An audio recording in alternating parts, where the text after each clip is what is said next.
la récréation est terminée. Je répète, la récréation est terminée.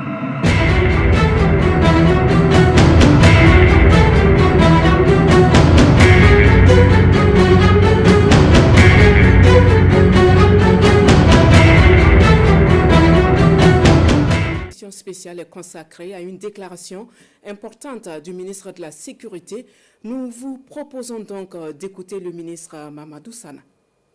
Depuis plusieurs mois, nos services de renseignement en collaboration avec ceux de l'Alliance des États du Sahel suivent de près un vaste réseau de déstabilisation orchestré depuis l'extérieur et dont les ramifications internes menacent notre souveraineté nationale.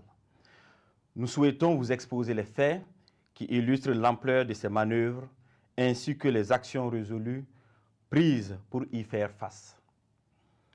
Il est porté à la connaissance du public burkinabé et de la communauté internationale que des individus résidant en République de la Côte d'Ivoire se sont activés dans une entreprise de subversion contre notre pays.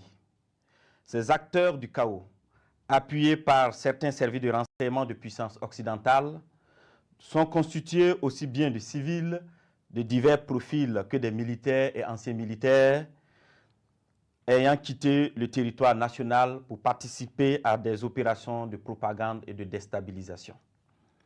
Grâce au suivi permanent de leurs activités, nous avons pu déjouer plusieurs tentatives de déstabilisation, aussi pernicieuses qu'incessantes. Face à ces échecs répétés, ces individus sans foi ni loi ont opté pour un énième plan. Ce énième plan consistait d'une part à signer un contrat avec des groupes terroristes baptisés les centraux et d'autre part à leur donner des formations spécifiques dans la zone du centre-est pour la prise d'objectifs qui ont été consignés dans leur contrat. Ils devraient en premier lieu mener des actions violentes contre des civils innocents, puis, en second lieu, s'attaquer non seulement à des institutions de la République, mais aussi à plusieurs autres points sensibles. La première attaque précurseur de cette opération était celle de Barsalgo, le samedi 24 août 2024, qui consistait à massacrer le maximum de populations civiles pour créer le désarroi et le chaos au sein de ces populations et ébranler de ce fait la nation entière, facilitant ainsi l'exécution de l'action principale. Le plan prévoyait l'infiltration de plusieurs groupes terroristes. Le premier groupe, chargé de mener l'action principale à partir du 29 août 2024, était composé de 150 terroristes venus du centre-est.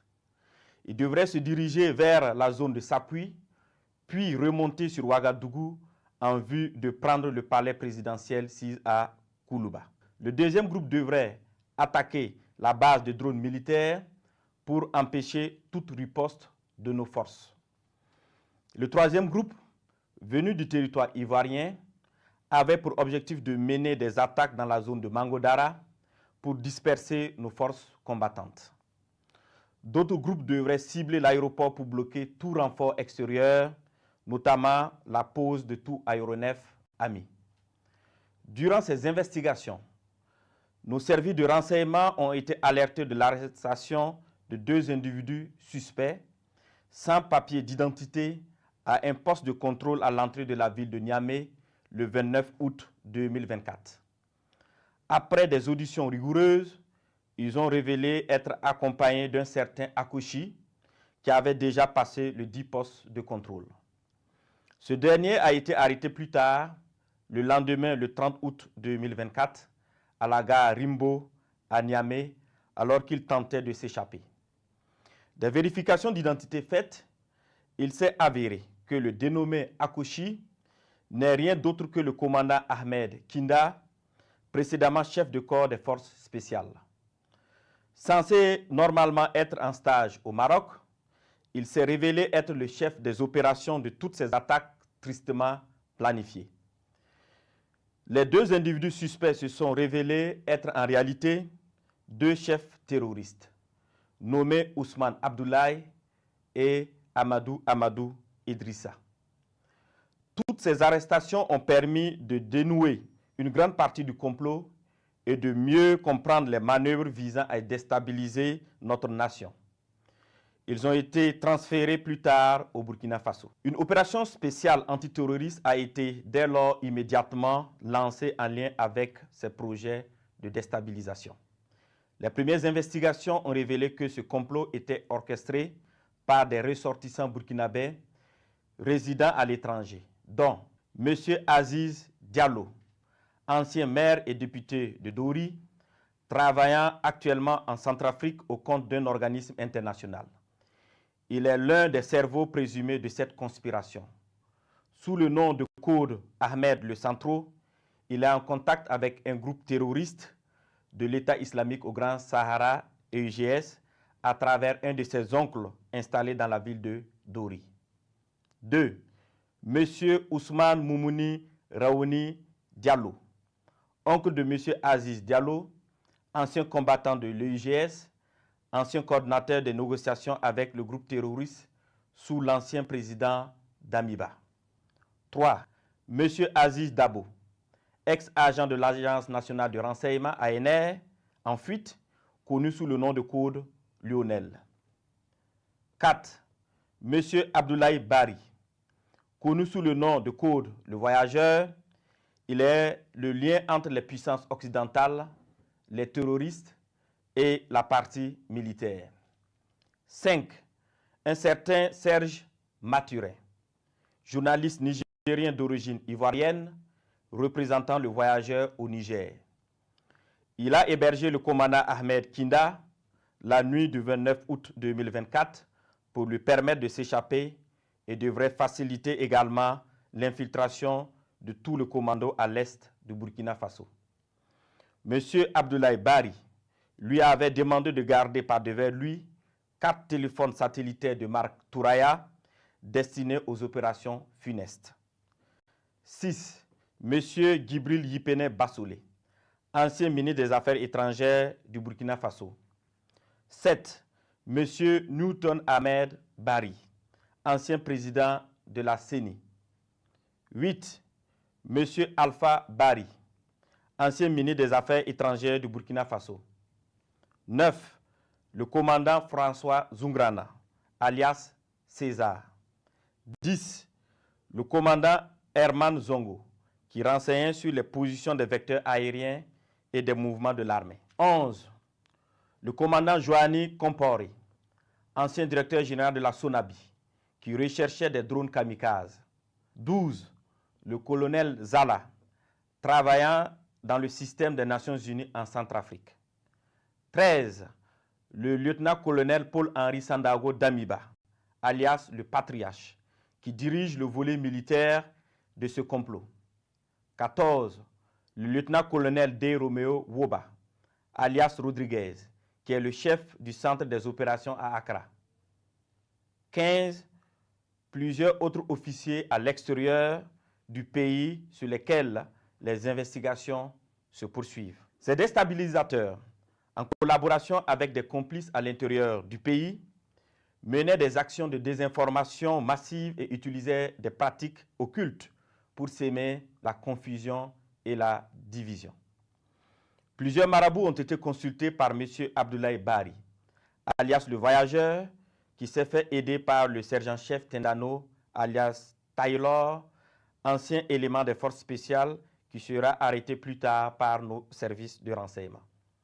Ce dernier donnait des renseignements à l'ennemi et avait en charge de recruter des éléments pour les opérations de déstabilisation. Il a en outre pris contact avec son père, marabout très connu dans la zone de Bogandé, afin qu'il travaille à ce que les infiltrations des terroristes se passent très bien. Suite à l'arrestation du commandant Ahmed Kinda, alias Akoshi, et des 2 chefs terroristes, il avait été convenu dans un premier temps de ne pas divulguer l'information pour permettre ainsi nos services de découvrir toute l'étendue du réseau. Les communications interceptées ont révélé l'implication de plusieurs opérateurs économiques dans le complot. Des enregistrements de ces communications seront bientôt diffusés au public dans les prochains jours. D'autres leaders de la société civile, participant aux échanges via un groupe WhatsApp dénommé IB Dégage sont également impliqués dans cette vaste entreprise.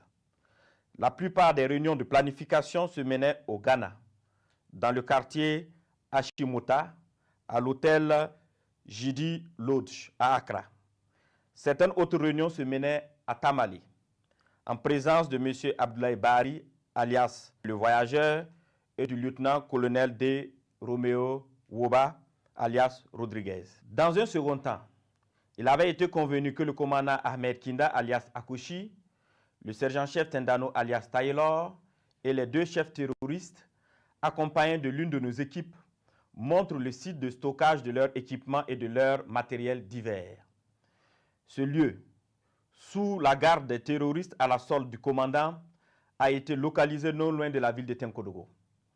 Une fois sur place, ceux-ci ont tenté de s'échapper, mais des échanges de tirs sont suivis, au cours desquels ils ont été neutralisés en sus de plusieurs autres terroristes. Les autres déstabilisateurs, loin d'abandonner leur funeste entreprise, ont décidé de peaufiner un nouveau plan lors d'une réunion qui doit se tenir normalement au Nigeria le 27 septembre 2024.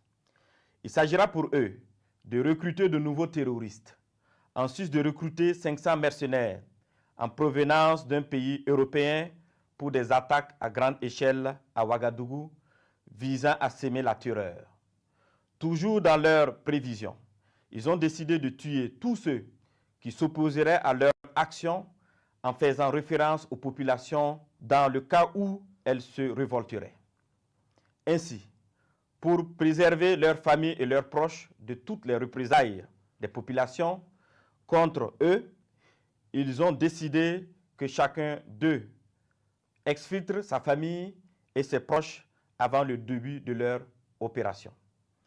Grâce aux informations recueillies, nous avons pu identifier les participants prévus à cette réunion de coordination à venir au Nigeria, parmi lesquels devraient figurer 1. Le commandant Ahmed Kinda, alias Akouchi. 2. M. Abdoulaye Bari, alias le voyageur. 3. L'ancien DG adjoint de l'ANR, radié des cadres des forces armées nationales, M. Ouedraogo Sekou. Le lieutenant-colonel D. Romeo Woba, alias Rodriguez, ainsi que des personnes issues de ce pays frère qu'est le Nigeria, qui sont impliquées dans cette sinistre entreprise. Tous devraient faire jonction avec M. Gibril Yipene Bassolé et certains éléments des services de renseignement occidentaux. Fort de ces informations avérées et au regard de la gravité extrême de ces actes, il a été décidé de maintenir l'opération spéciale afin de neutraliser toute personne qui tenterait de semer le chaos dans notre pays. Des instructions fermes ont été données pour rétrocéder au service de renseignement burkinabé l'ensemble des dossiers initialement judiciarisés afin de reprendre les auditions. À l'endroit des familles et des proches de ces terroristes, il leur est conseillé de les dénoncer, de les dissuader de poursuivre dans cette voie destructrice et de se départir formellement de toute action subversive. À l'endroit des familles et proches de ces terroristes, il leur est conseillé de les dénoncer, de les dissuader de poursuivre dans cette voie destructrice et de se départir formellement de toute action subversive. La récréation est terminée. Je répète, la récréation est terminée.